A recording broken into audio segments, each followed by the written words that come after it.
Imagine एक ऐसी जगह जहां से लाइट तक लौट कर नहीं आती, एक ऐसी पावर जो पूरी गैलेक्सी को निगल सकती है। Yes, this is a black hole. Black hole का जिक्र सिर्फ साइंस में ही नहीं बल्कि हमारे पुराणों और मिथोलॉजिकल स्टोरीज में भी मिलता है। तो आज के एपिसोड में हम देखेंगे ब्लैक होल बनते कैसे हैं, उनके पीछे आइंस्टाइन का थ्योरी क्या कहता है, और पुराने ग्रंथों में उनकी तुलना टाइम और शिवा से क्यों की गई। चलिए शुरू करते हैं इस मिस्टीरियस जर्नी को। तारे जब अपने लाइफ के एंड में आते हैं, उनका फ्यूल खत्म हो जाता है और वो अपने ही ग्रेविटी के नीचे दबकर कोलैप्स हो जाते हैं। अगर स्टार बहुत बड़ा हो तो उसके कोलैप्स के बाद बनता है एक ब्लैक होल। समझने की बात यह है, ब्लैक होल कोई छेद नहीं बल्कि स्पेस टाइम का एक ऐसा खिंचाव है जहां से कुछ भी मैटर या लाइट वापस नहीं आ सकता। जब मैसिव स्टार्स अपने लाइफ के एंड में सुपरनोवा एक्सप्लोजन करते हैं तो उनके सेंटर में बचा हुआ मैटर एकत्र होकर एक रोटेटिंग डिस्क बनाता है जिसे एक्रेशन डिस्क कहते हैं। यही डिस्क ब्लैक होल के चारों ओर तेजी से घूमती है और एनर्जी एमिट करती है। ब्लैक होल्स के भी कई टाइप्स होते हैं, जैसे स्टेलर, सुपरमैसिव और माइक्रो ब्लैक होल्स। हमारी गैलेक्सी के सेंटर में भी एक सुपरमैसिव ब्लैक होल है जिसे सेजिटेरियस ए कहा जाता है। स्टेलर ब्लैक होल्स आमतौर पर एक स्टार के कोलैप्स से बनते हैं, जबकि supermassive black holes billions of solar मास के हो सकते हैं और गैलेक्सीज के सेंटर में पाए जाते हैं।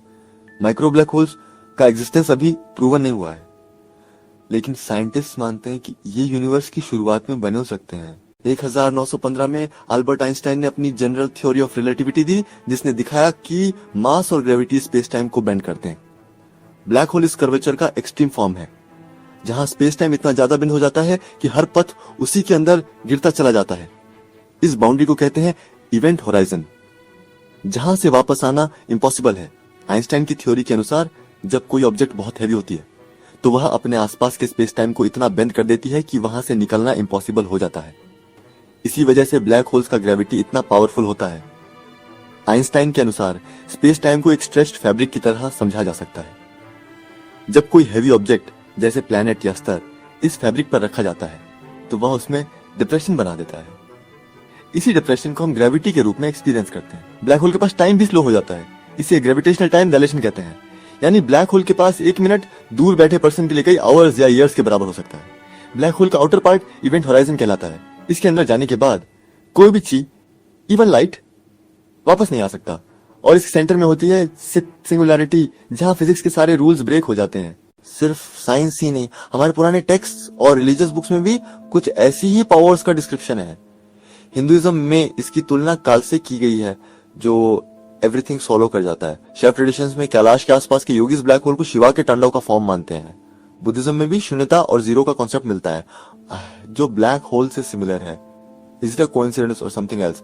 पुराणों में काल को टाइम और डिस्ट्रक्शन का सिंबल माना गया है, जो एवरीथिंग सॉलो कर जाता है। इसी तरह ब्लैक होल भी सब कुछ अपने अंदर एब्जॉर्ब कर लेता है। शिवा का तांडव भी क्रिएशन और डिस्ट्रक्शन का सिंबल है, जो ब्लैक होल की पावर से मैच करता है। इजिप्ट और ग्रीस की एंशिएंट सिविलाइजेशंस में भी यूनिवर्स के मिस्ट्रीज को समझने की कोशिश की गई थी।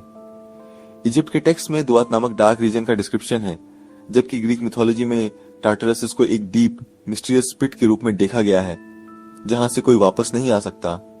ये कॉन्सेप्ट्स ब्लैक होल की मॉडर्न अंडरस्टैंडिंग से सिमिलर हैं। कई एंशिएंट टेक्स्ट में डार्कनेस को न केवल डिस्ट्रक्शन बल्कि रीबर्थ और ट्रांसफॉर्मेशन का सिंबल भी माना गया है। जैसे ब्लैक होल में एवरीथिंग मर्ज हो जाता है, वैसे ही उससे न्यू स्टार्स और एनर्जी भी बॉर्न हो सकते हैं। या साइंस और फिलॉसफी का अमेजिंग कॉम्बिनेशन है।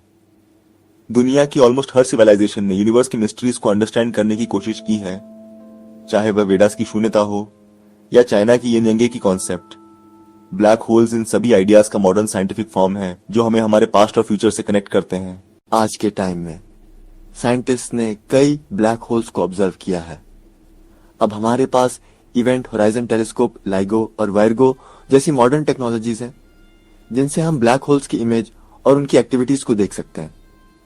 2015 में लीगो ने पहली बार 2 ब्लैक होल्स के कोलिजन से बनी ग्रेविटेशनल वेव्स को डिटेक्ट किया। इस डिस्कवरी के लिए साइंटिस्ट को 2017 में नोबेल प्राइज भी मिला। ये डिस्कवरी ब्लैक होल्स के एग्जिस्टेंस का डायरेक्ट प्रूफ थी। 2019 में वर्ल्ड ने पहली बार एक ब्लैक होल की रियल फोटो देखी, M87 गैलेक्सी का ब्लैक होल, जो 55 मिलियन लाइट ईयर्स दूर है। इस फोटो को इवेंट होराइजन टेलीस्कोप ने कैप्चर किया, जिसमें वर्ल्ड भर के साइंटिस्ट ने मिलाकर काम किया। इस हिस्टोरिक अचीवमेंट के लिए 8 कंट्रीज के टेलीस्कोप्स को एक साथ कनेक्ट किया गया था। इससे हमें ब्लैक होल के इवेंट होराइजन की इमेज देखने को मिली, जो साइंस की हिस्ट्री में एक माइलस्टोन है। नासा और इसरो दोनों ही ब्लैक होल्स के स्टडी में लगे हुए हैं। नासा के चंद्र एक्स रे ऑब्जर्वेटरी और इसरो के एस्ट्रोसाट जैसे मिशंस ब्लैक होल्स की एनर्जी और रेडिएशन का स्टडी करते हैं। फ्यूचर में साइंटिस्ट और भी पावरफुल टेलीस्कोप्स और डिटेक्टर्स बना रहे हैं, जिससे ब्लैक होल्स के मिस्ट्रीज को और डेप्थ में समझा जा सकेगा। और आज भी ये सवाल है, क्या ब्लैक होल्स के थ्रू हम पैरेलल यूनिवर्सेस में या टाइम ट्रैवल कर सकते हैं?